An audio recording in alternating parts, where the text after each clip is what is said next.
عيدا وهذا عيد عليه او كما قال عليه الصلاه والسلام۔ حضرات سامعین کرام،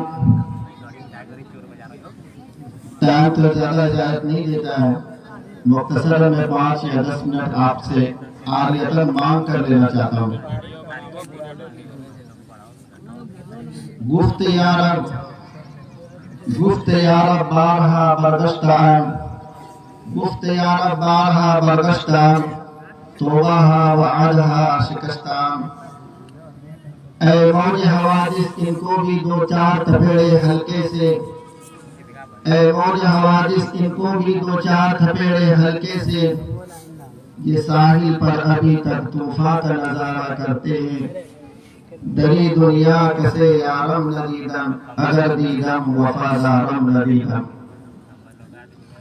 حضرات سامعین کرام، بڑی خوشی، ایک جانب ہمیں خوشی ہو رہی ہے کہ آج عید کا دن ہے، خوشی کا دن ہے۔ ہمارے نبی جی نے فرمایا تھا کہ ہر قوم کے لیے عید کا دن ہوتا ہے، اور آج ہمارا عید کا دن ہے۔ عید کے معنی خوشی کے آتے ہیں، لیکن ایک جانب ہمیں غم بھی ہے، افسوس بھی ہے کہ وہ مبارک ماہ، وہ مبارک اور مقدس مہینہ جس کی آمد، جس کی رحمت، جس کی برکت اور نہ جانے کیسے کیسے ہمیں نعمت اللہ میسر کرتے تھے، آج وہ ہم سے رخصت ہو گیا ہے۔ جس میں اعمال کے ثواب بڑھا دیے جاتے تھے، جس کے بارے میں حدیث میں آتا ہے کہ جنت میں ایک دروازہ ہے، اس کا نام ریان ہے۔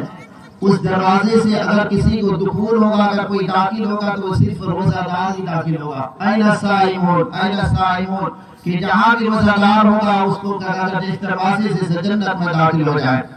تو جہاں ایک جانب ہمیں خوشی ہو رہی ہے کہ اللہ تبارک تعالیٰ نے خوشی کا موقع عنایت فرمایا، لیکن دوسرے جانب ایام رمضان کا اور ماہ مقدس کا رخصت ہونے کا افسوس بھی ہے کہ اللہ تبارک تعالیٰ نے ہمیں روزہ رکھنے کی توفیق دی، تہجد پڑھنے کی توفیق دی، تراویح اور قرآن پاک سننے کی توفیق دی، اور دیگر عبادتیں کرنے کی توفیق دی۔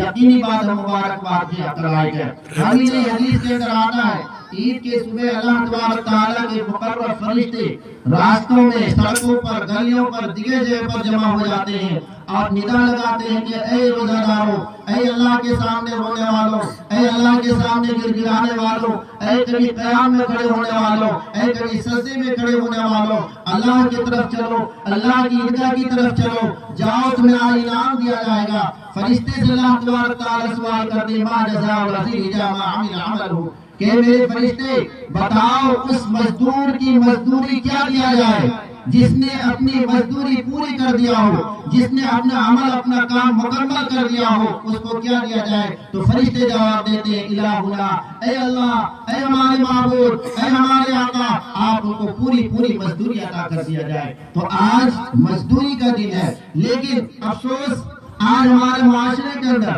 ہمارے ماحول کے اندر، ہمارے نوجوانوں کے اندر، ہمارے کچھ ایسے نافہم لوگوں کے اندر ایسی بیماری ہو گئی ہے کہ ہمیں دیکھنے کو بھی ملتا ہے، اپنے ماحول میں ملتا ہے کہ اس رمضان المبارک مقدس مہینہ جس کو نبی جی نے کبھی ترک نہیں کیا روزہ رکھنے کے لیے، کبھی صحابہ نے نہیں چھوڑا روزہ رکھنے کے لیے، کبھی بزرگان دین نے کبھی چھوڑا روزہ رکھنے کے لیے، کبھی اولیاء کرام نے کبھی روزہ نہیں چھوڑا اس مبارک مہینے کے، جس کے بارے میں دوسرے پارے کا آتا ہے فَلْيَصُمْ، کہ اے لوگوں تم رمضان کے مقدس مہینے کا روزہ رکھو۔ لیکن نوجوانوں تم پر افسوس ہے، نوجوانوں تم پر افسوس ہے کہ تم روزہ نہیں رکھ پا رہے۔ وجہ کیا ہماری؟ کیا وجہ ہے؟ کیا تھی؟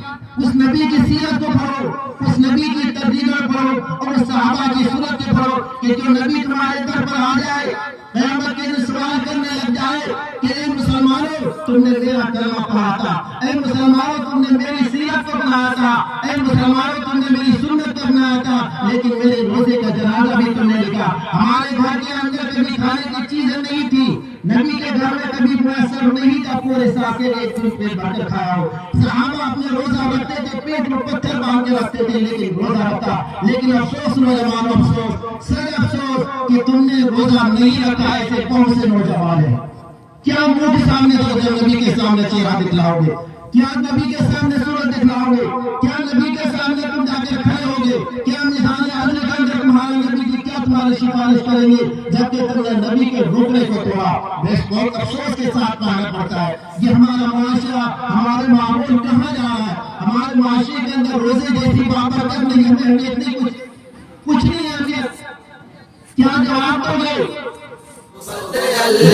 ذکر حق کی فکر حق کی سچی لگن میں